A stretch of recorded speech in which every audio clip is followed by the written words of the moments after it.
இப்போ வந்து பாருங்கள், காயெலாம் வெந்துருச்சு, கறி வெந்துருச்சு. வெந்துச்சா?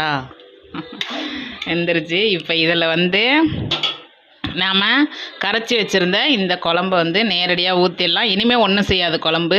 இது ஊற்றி கொதிக்க வச்சா மட்டும் போதும். இதை வந்து இப்போ கிளறி விட்டுக்கலாம்.